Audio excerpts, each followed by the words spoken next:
Do do do. La la. Da da da. Da da da da. Da da da.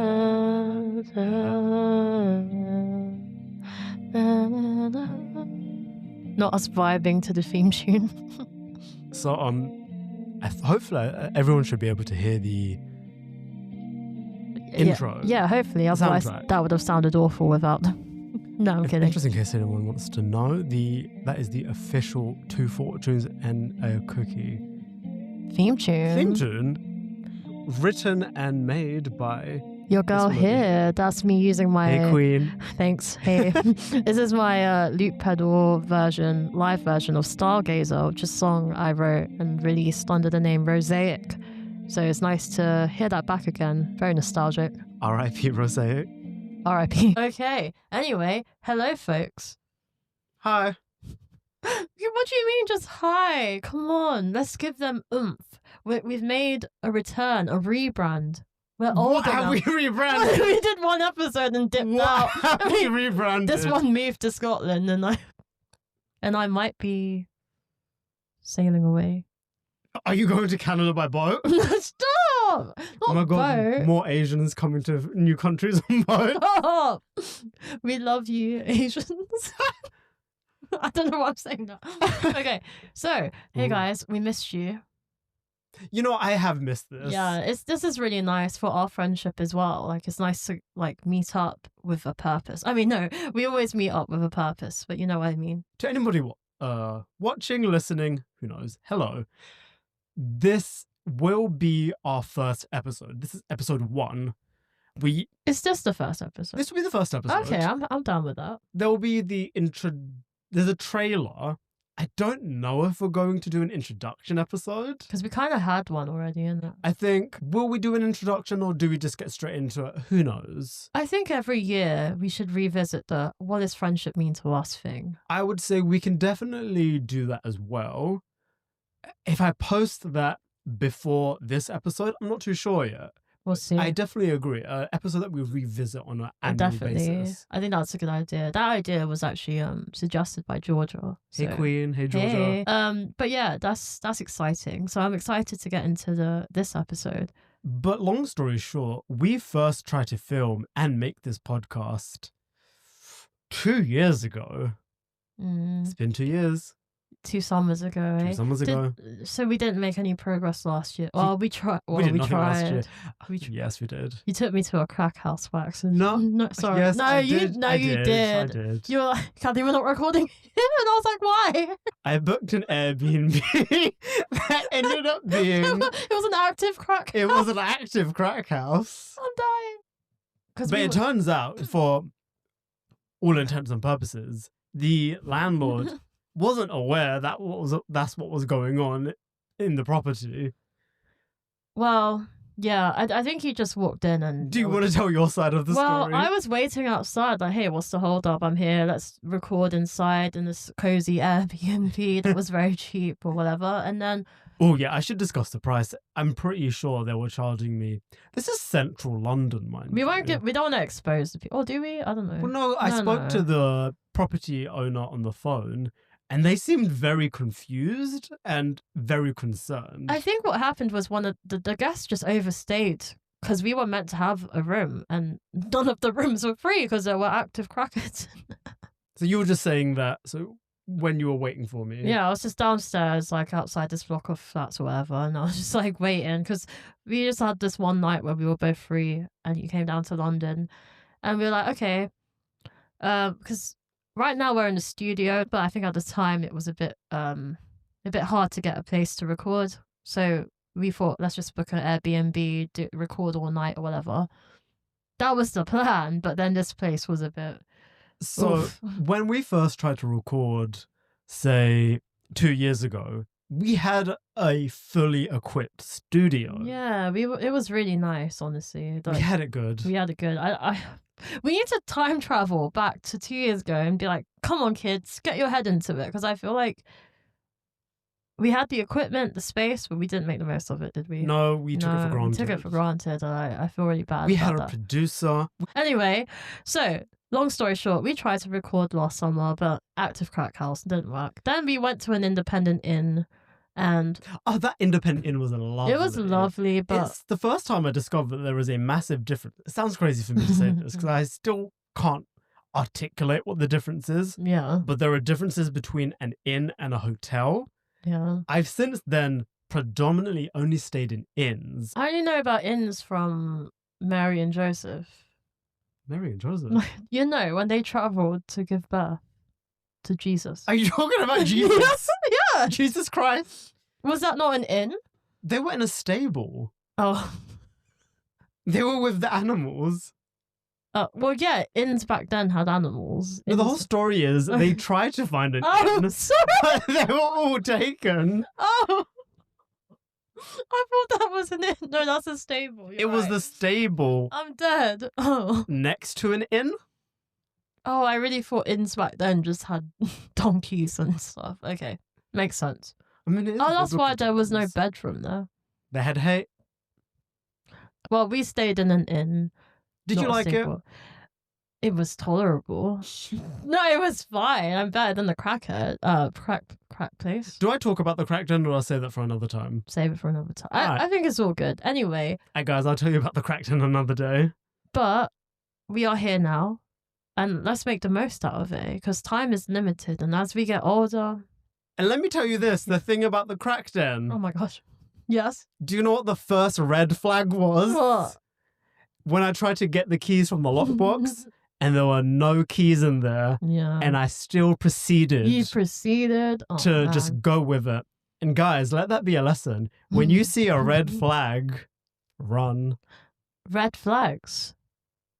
Maybe we should start talking about red. I'm so glad you got what I was trying to do. Yeah. Okay. So for all intents and purposes, today's episode is about red flags. red flags, not in crackheads, but in Friendships. In friendships. Which, similar. I'm joking.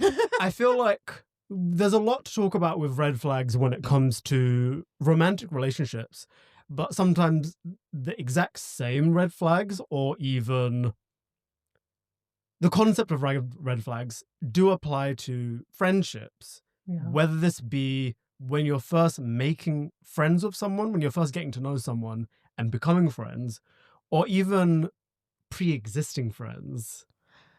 Okay, well, something to talk about is actually first impressions. Do you think they're always right, or I'm trying to think. because based on our friendship, you probably thought I was some bitchy Asian girl. Well, I mean, I'm always Asian, but I'm always bitchy. You were Asian when I first met you. You're not Asian Yeah, I'm anymore. still Asian, but bitchy. No, so what I was going to say was first impressions.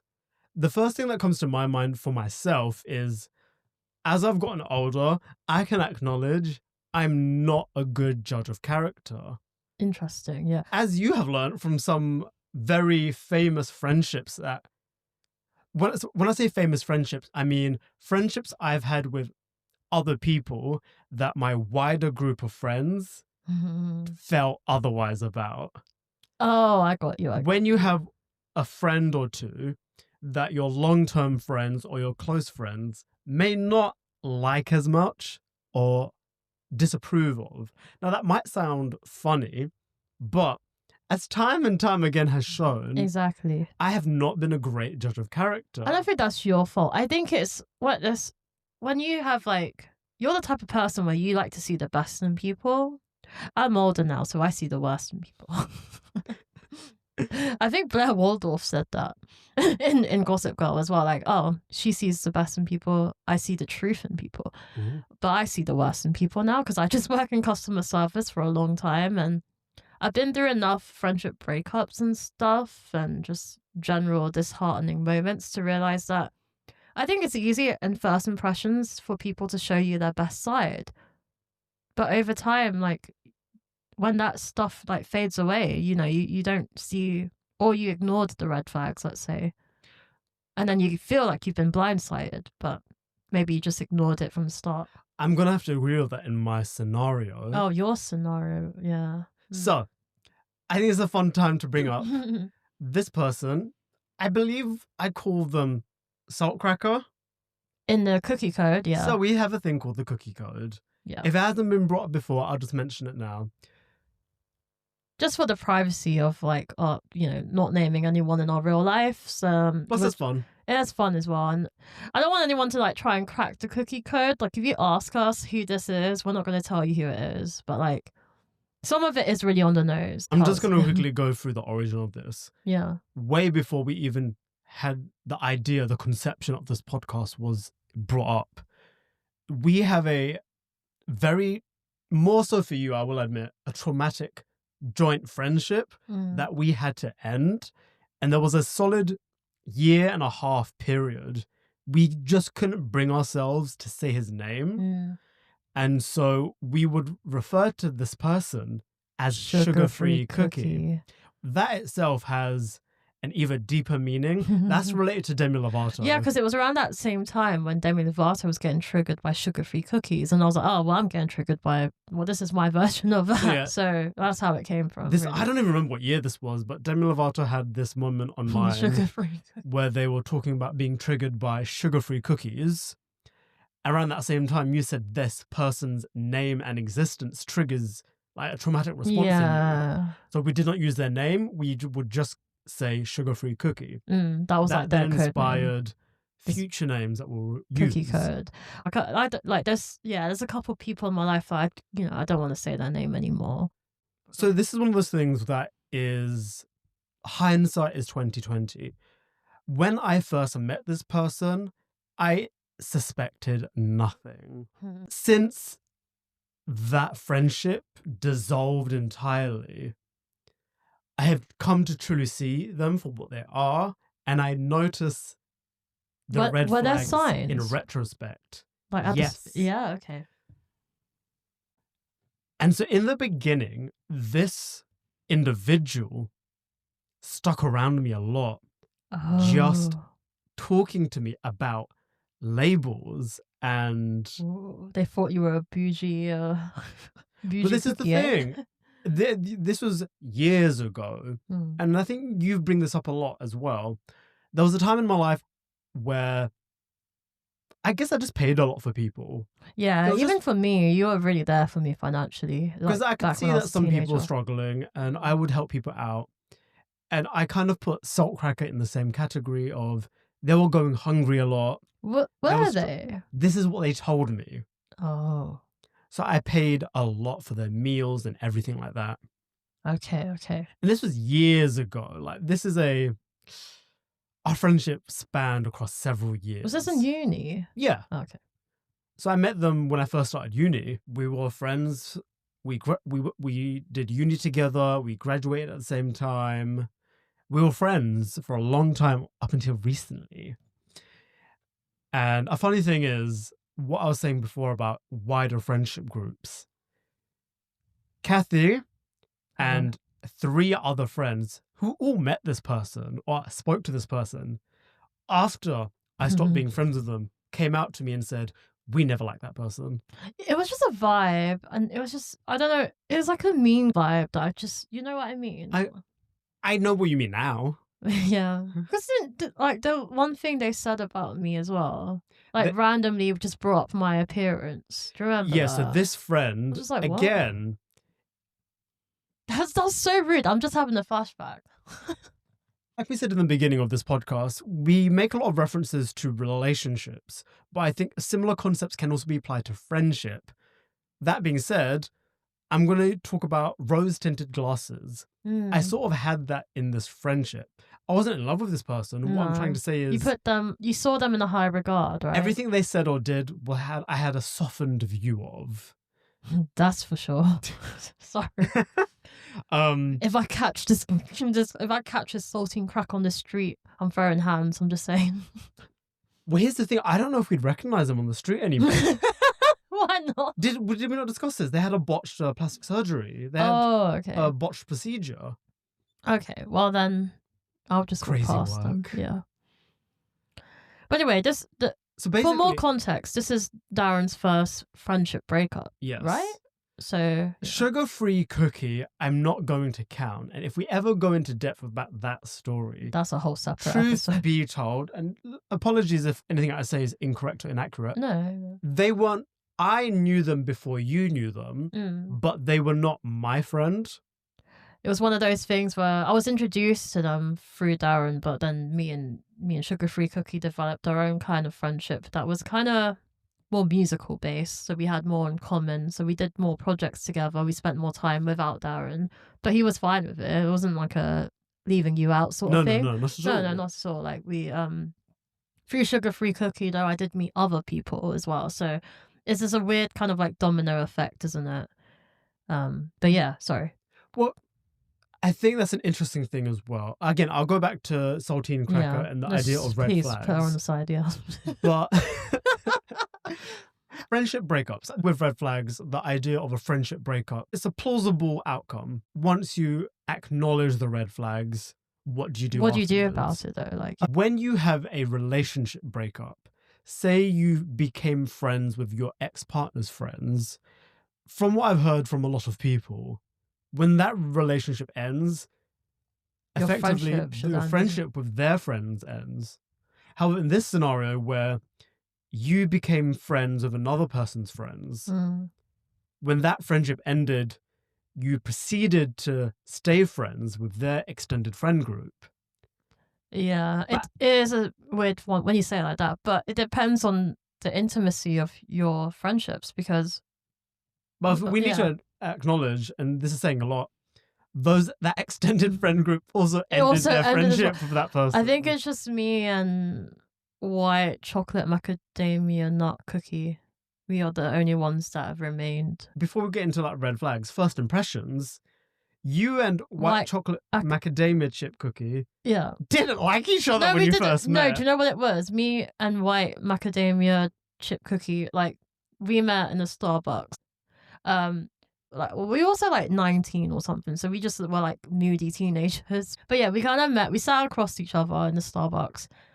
We didn't really talk much, but like whenever someone said something funny, we would laugh. But at the very end of that meeting, I remember saying, "Okay, bye." And then when I hugged her, we both said this as well, like, "Oh, we felt like that was a nice hug." Aww. And then like how I do my friendships as well is like I'm a good texter, so when we got home, I just texted her a bit more. I was like, "Hey."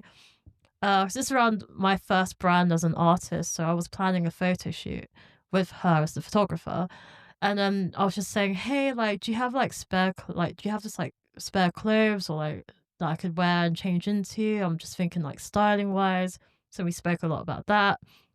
So like the second or third time this person ever saw me, I was just like getting like naked in the forest, like changing, and we're very close now. But we survived a lot of friendship groups, I say. But I don't even think like, so with me and her there's no red flags, right? But we defo ignored red flags in the people around us, I say, and we defo outgrew toxic traits. No, I'm not saying that we had toxic traits. Well, maybe we did, but like other people had toxic traits, and like at the time we tolerated some of it, but now that we're older, that's just certain friendship standards you have, and you as soon as you see a red flag, it's over. Yeah. So that's where we're at. But me and her are still very close, yeah. So yes, the friendships ended with some people, and they ended for very specific reasons. But it also strengthens me and her friendship because it's like, well, surely I don't know if we're the problem. I think we're just realizing things, you know. Did you notice red flags leading up to it, or did they end for other reasons that there were no, you know, because sometimes a red flag... No, we defo ignored. I think it's hard because I don't know about romantic relationships, but like with friendships, you know, when like your friend like has like maybe they have an annoying quality or something, but you kind of just like roll your eyes like, oh, it's just her being her, like, you know, I still love her. So the friendship still goes on because no one's perfect, isn't it? But like, so yeah, so you kind of, I'm not saying like, oh, you should ignore red flags in friends, but I think there's like a line where it's like, is this a red flag or is this just like a little personal quirk they have? Do you know what I mean? So I think in friendships, you kind of just keep it in because you love the person enough to just keep them around. But I think there's a limit you get where it's like, no, this person's drawing a line, crossing a line. It needs to end. So I was going to say, forgive me for bringing this up, but it's a story that of one of your friendships where you later acknowledge the red flags. I'm trying to find the cookie code name here. Dutch shortbread. Dutch short. Oh, ooh, Before we get into that, interesting. Yeah. so I'm going to quickly divulge into red flags. For anyone listening who maybe for some reason doesn't know what a red flag is. First of all, what's wrong with you? Listen, You people are the might red not flag. know. People No, might- you are the red flag. So the literal meaning of a red flag, a warning sign, either literal or figurative, indicating a potential problem, danger, or irregularity. So this isn't just related to relationships. This is don't want to say universal, a widely accepted symbol that something wrong is about to happen. There is an impending problem. Now, when you move that into the realm of relationships, a red flag refers to behaviours or situations that may indicate a lack of trust, respect, or the potential for an unhealthy dynamic. Examples of this may be controlling behaviour. And yes, this can happen in a friendship. Yeah, it actually can. Emotional manipulation, and even simple dishonesty. Noticing that someone isn't being honest frequently enough can be a bit of a red flag. It doesn't necessarily mean, oh, you've seen a red flag, that person is a bad person. It's just saying this is a symptom of a wider problem that maybe shouldn't go unaddressed. So if we talk on the topic of dishonesty, the reason why I'm saying it doesn't mean they're a bad person, you could see that someone is lying to you a lot. They're not telling you the whole truth. A story that I'll mention shortly is someone might be lying about something, and then when you... What's the word I'm looking for? I don't know. Not assault. That's No. accused. Not accuse. When someone Confront. confront. If you were to confront them, I don't think I have the cookie code here. What one? So I knew someone that was being a bit dishonest. This is years ago. Oh, okay. And long story short, it's because they had insecurities that they weren't yet ready to talk to me about. So I knew someone in my life who felt the need to lie about what they owned, what their parents did. What, to like impress you or something? Yes, Okay. essentially. This is me and other people. So that's me saying that's an example of a red flag, them lying. But I wasn't accusing them of being a bad person. It was just a simple act of, I can notice that things aren't adding up. There is a problem there. Yeah. Let me address it. So I just kind of want to get that away. Seeing red flags in someone doesn't necessarily mean they're a bad person. Rather, there is something going on, shall we say. Well, I think do you reckon these red flags are more just a more reflection of how they're doing mentally or within Oh, most themselves? definitely. Oh yeah, I feel like that's true because I can sit here and point out people in my past who've had red flags, but I think even in my like day-to-day like healthy relationship that I'm in now, I have to look out for, wait, do I have any red flags? Am I being too insecure, jealous, I'm not controlling, but I don't want to be, you know? So also these people in my life that have had red flags, are they even aware of them? Sometimes what we think we see is a reflection of what we actually are. Like you said, we might assume red flagginess in other people. Is it just our own insecurities? Is it our projections as well? Like, is it so easy for us to spot that in people because we've also had some of that behaviour? That's a kind of case of you're trying to protect yourself. Yeah, of course, like, oh, I know where this is coming from. I'm going to stay away from that. But then you also have to realise that, oh, maybe I'm doing this too. I need to grow from this. I need to stop this. I don't want to affect any other people in my life by being like this. I'm about to say Remember something. my mantra. Yeah, yes. Yeah. We'll talk about We'll talk about that. I'm about to say something, and I'm just saying this to get it out. Not that I necessarily believe in it. Perhaps what I'm about to say might even be a bit problematic, but in attempting to accuse someone of red flag behavior, there are instances that perhaps we are also being a red flag. Yeah, that's what I was trying to say. Yeah, basically, yeah. But also, I feel like I don't fully agree with that, or perhaps that's a very specific situational thing. Oh, okay. Yeah, true. I mean, your case was like that person has just always had red flags and you are fine, but And I will talk about this later on when we discuss the different kinds of red flags. I think, and what you said, mental health is a big thing. This particular yeah. person, Saltcracker, Salt did cracker. suffer a lot mental health wise. A lot of people often say to me, why do I not hold a grudge after what they did to me and countless other people I found out? It's because I've discovered that they were not in a right state of mind. And you're just quite empathetic like that, so I think parts of me are more upset I let it happen. Not angry at myself, but like you said, I've learned. It was my first friendship breakup. yeah. And would I say I could recognize red flags going on in the future?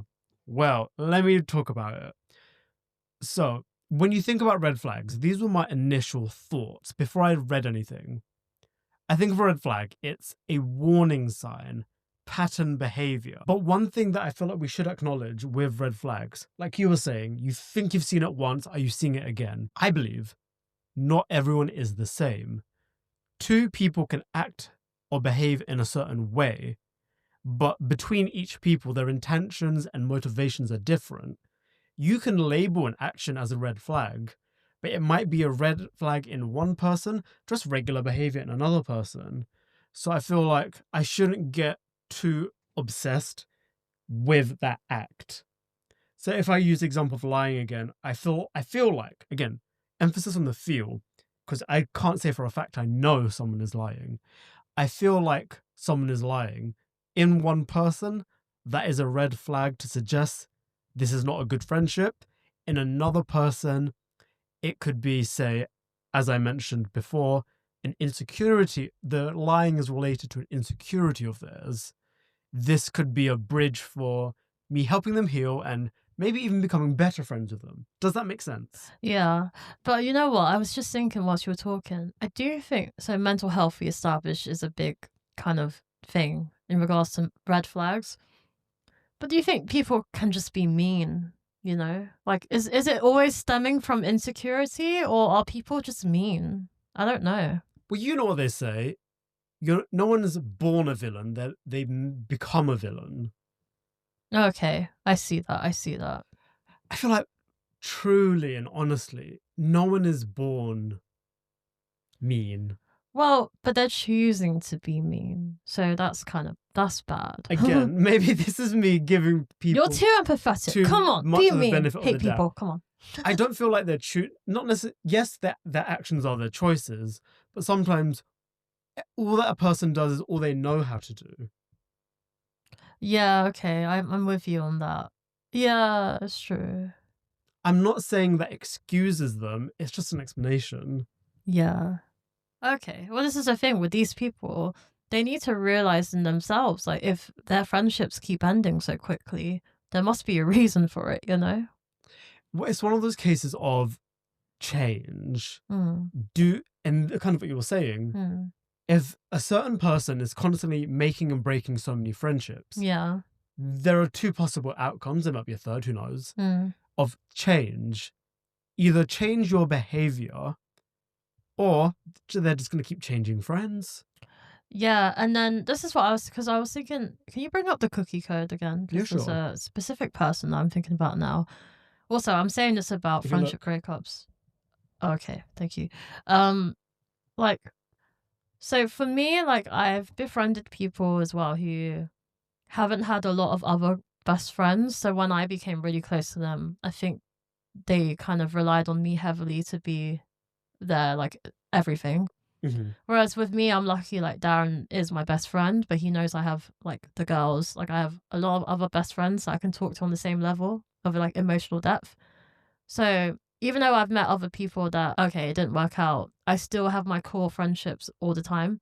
Whereas I've met people before who their core friendships always kept changing. And then I realize now that the red flags and all that, you know? Was there Anyway. a certain name you were going to bring up? Nothing to do with raisins, because I didn't like raisins. Yes. Yeah, raisin flapjack. Oh, this is a deep name, by the way, because I love a flapjack. I love a plain oat flapjack. The minute you put raisins in there, I'm gone. So we nicknamed this person Raisin Flapjack because they have these fun, cool qualities that makes me love flapjacks. But it's just the raisins that just ruin it for me. So this person, like, I knew that, like, we had a lot of fun together. That's one thing I'll say. Always a lot of fun together. But I think it just became too much. It became like, okay, this is your day off, I'm going to see you. This is your day off, okay, come see me then. And if I said, I was kind of afraid to say no, and that should have been a red flag. I was like, why am I afraid to like be honest and be like, I'm too tired to meet you today? It's like that fear of letting them down, but knowing they would react badly to it. Mm-hmm. So that's just my thing with the raisin flapjack. And the thing is, we never had a massive argument. We kind of just stopped talking. And that was like, it's been a year now and we haven't continued talking and they've unfollowed me. So I can only assume the friendship's over. Yes. But there's no massive argument. But I think I was also changing towards the end of that friendship. Compared to the start of that friendship, I was a bit more like a doormat, you know, saying yes to everything. I'll go out all the time to see you. But then it low-key felt like I was dating this person because they just required all my time. Well, I was going to ask you a question. Has there ever been a time in our friendship you felt like you could not be honest with me? No, I'm always honest with you. Yeah. Would you agree? In the very beginning, we had certain boundaries where we did not talk to each other about certain things. Oh, I see. I get what you mean. That's a big thing of me changing as well. I was a lot more sensitive 10 years ago, obviously. Even a few years ago. But now if you told me you didn't like a song I wrote or something, I would be like, oh, that's a shame. But like, I get where you're coming from. Our friendship has grown. Our friendship has grown. We have also grown individually. And this is why this works. I want us to talk about, do we have any specific red flags? Things we look out specifically? So the one that I wrote for myself was forced or performative niceness. Oh, that's an interesting Nice one. people are nice, they're good, but there's a certain je ne sais quoi. I have often felt it isn't authentic. I feel like you see a lot in movies. You see someone who's doing all the right things to come across as nice, but it doesn't come across as authentic. You can be nice but inauthentic. Can I ask you this then? How does that compare to romantic relationships? Because I've also heard from some people, I wouldn't date someone if they're too nice. And I used to be like, what? Like, wouldn't you want to date a nice person? I've heard of that before. But then they're like, no, but if they're too nice, I don't want to date them. I'm like, what does that mean? And I'm wondering if it's the same I actually logic. can think of a scenario. So the logic, I think, is different to this. Oh, okay. I'm talking about performative niceness, Yeah. which is a personal sense. There's no way for me to prove it. I feel uneasy. You just feel like it's ingenuine. Someone who is genuine but too nice can be a red flag. So it was a scenario where the daughter-in-law and the mother-in-law were not getting along. And the mother-in-law was just being quite horrible to the daughter-in-law. Oh. The son, the groom. The problem was he was too nice. He would not defend The wife. Yeah.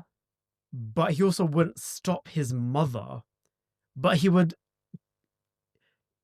he's nice. Yeah. He was just being too nice. He didn't want to get on the wrong side of either person. And I think that's one example where I can feel like being too nice isn't necessarily a good thing. Yeah. I feel like to say it's a red flag is a strong thing. I think maybe it's just a turn off to some people. A turn off can be a bit lighter. I think this is kind of what we were talking about, what I mentioned earlier. You perhaps have had a bad past with someone who was acting too nice, and then you learned it to be a red flag. Yeah. But one sign in one person doesn't mean the same thing in another person. Yeah, I mean, I do genuinely believe there are some people that are actually genuinely nice. And honestly, like you, I think you're very like, you give a lot to people. But you're not doing it to get something out of it. Like even you come in here, or like all the times you've come down to support me at my gigs, it's not because, you know, I think it's not performative, obviously, you know. Like you've been very nice to people when there's no cameras on or anything like that. You're just very like, yeah. I'm quite simple. my thought process. I don't put a lot of thought into You don't. things. He doesn't have an inner monologue. No. That's crazy. All I have is inner monologues. It doesn't stop. I'm gonna contradict something you said because this goes back to what even is friendship. But we'll go into this more during that episode. Technically, I am always using people. Why do I have friends? That's funny. I use people for entertainment. I'm using them to have a good time. If I did not have fun with them, if I did not enjoy being with them, I wouldn't be friends with them. Okay, so in that sense, I mean, this is a deeper question. Like, are friendships just transactional? That word gives a negative connotation, though, isn't it? Yeah, I mean, transactional in a good way, though. I would say it's transactional in an unintentional way. Transactional would suggest that I give you something, give and you get. give, yeah. If it wasn't transactional, would that not be a bad thing? One person is getting while no one is You're receiving. right. You're right. So would you say a good friendship is like me and you is like we both give and get like the same energy? A good friendship is, yeah. I'm going to say this, controversial. It's approved transaction. So, for example, the reason I'm not saying equal transactions, so equal giving, equal receiving, is that just might not work for some people. Some people, their friendship works because there's like a pre-approved ratio. So what I mean by that is, if we take into consideration there are multiple different kinds of friendships, we're not just referring to best friends, just any kind of relationship that you deem a friendship. Let's say you have a friendship where one person talk about their problems, one person is listening. Yeah. In some areas, you might argue one person is giving more than they're giving more and receiving more than they're giving back. Yeah. That technically is an unequal transaction. Yeah. But it's approved on. Both people are consenting to it. Yeah, I got therefore, it's fine. Yeah, I hear that. Okay.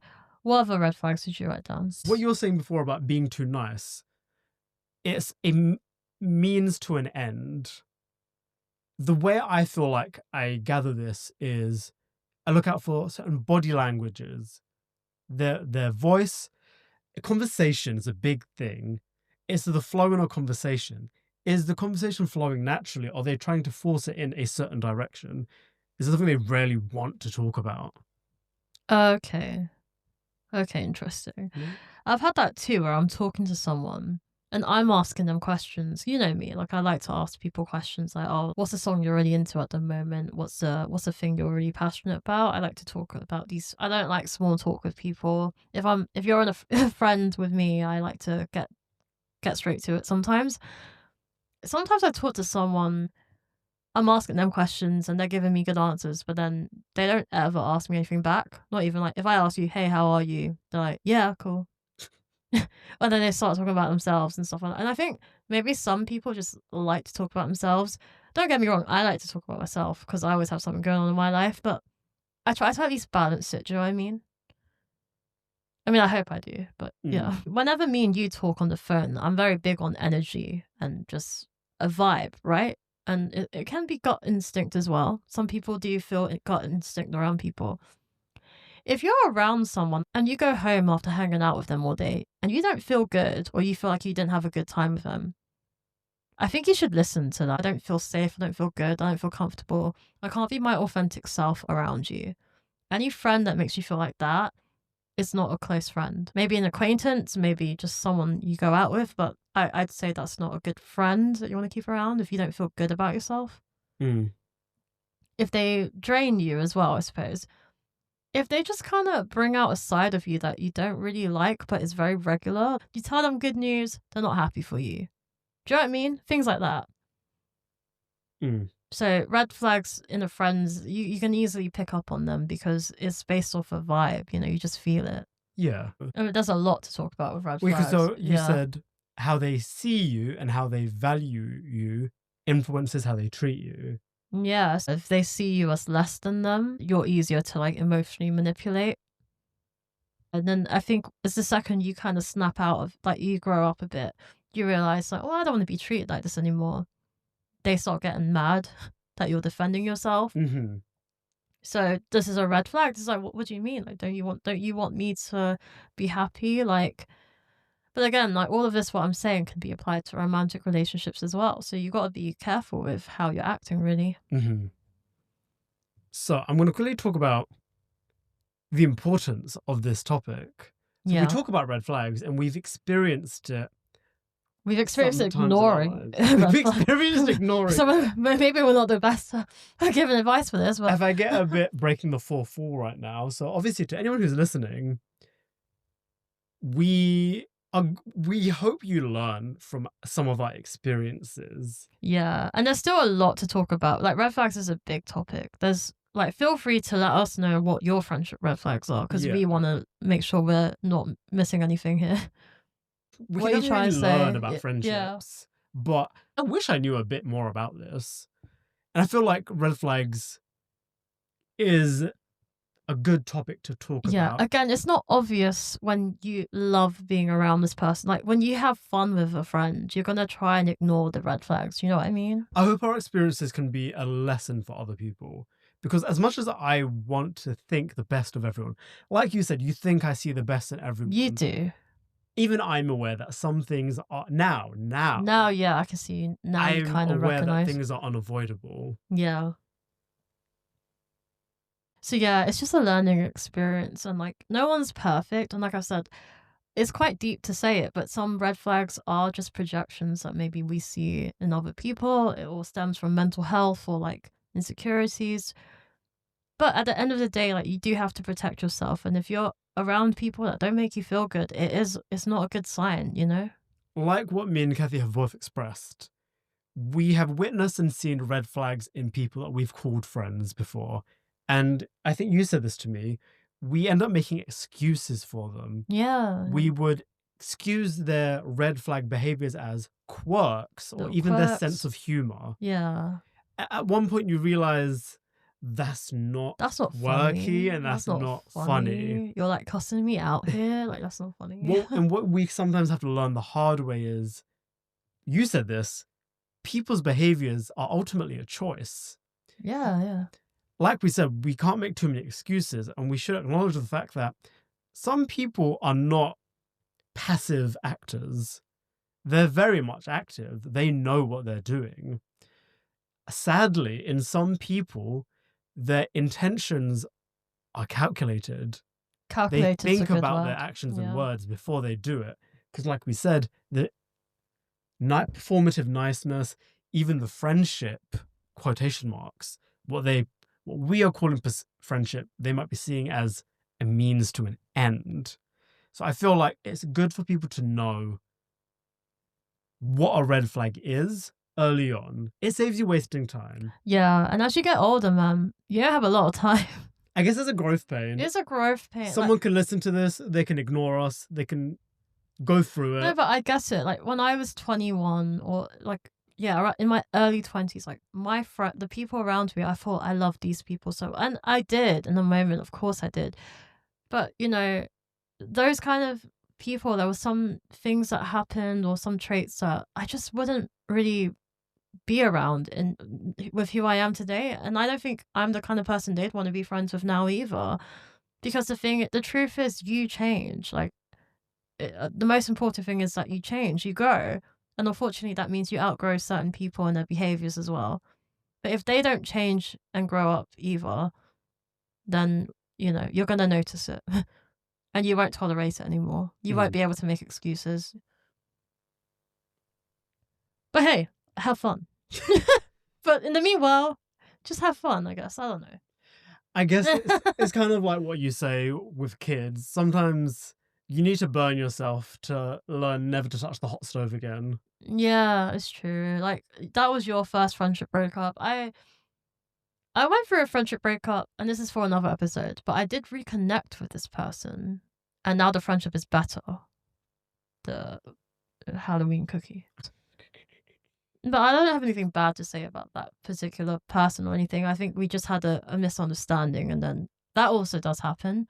But basically, I'm saying, like, sometimes red flags... Well, that's just what I was about to say. Well, that's an interesting one. You had a friendship breakup, but there were no red flags. There were no red flags, but there was moments of concern, if that's any indicator. Okay. More like, I hope this person's okay. Like, I know they're acting out, but this is not them. That's separate from a red flag. Yeah, that's separate from a red flag. There's a difference thin between line. a red flag and just a concern, like concerning behaviour. Yeah. But like I said, we found each other again, and we changed as people, and our friendship is a lot more mature now, so that can happen as well. But yes, we're coming up to the hour mark, so I will just say this. That, I will say, is part 1 of Cathy and me talking on red flags. I would say that was in friendships, yeah. Our personal opinions and our personal experiences on red flags in our own lives. Thank you for listening, and thank you for joining us today. I hope you enjoyed it. I hope you have a deep moment of reflection here. Do stay tuned. This will be part 1. There will be a part 2 where we will go down and talk about clinically listed, psychologically proven, accredited. Oh. We'll just talk more about red flags, but thank you for listening. Thank you very much. So, my name is Darin. My name's Cathy. And this has been Two Fortunes and a Cookie. Oh my god! We don't have fortune cookies. Oh gosh. All right, we're gonna do this right now. Get like an online. I love how we both realized. It was like, oh my god, this is not how we end our podcast episodes. I don't have. I knew there was something missing. We usually open a fortune cookie at the end of an episode. This is something we've agreed on. Cookie generator. Cookie generator. Seems less oh well.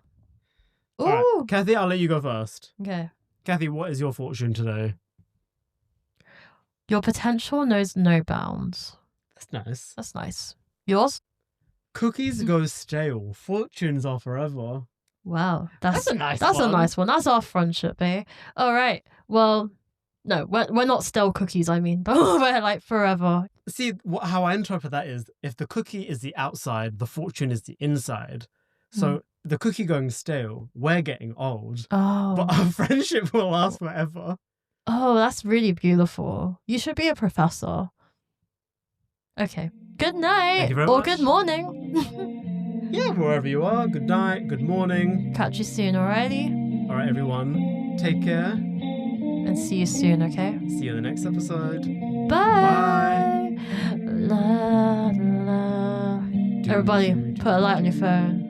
La, la.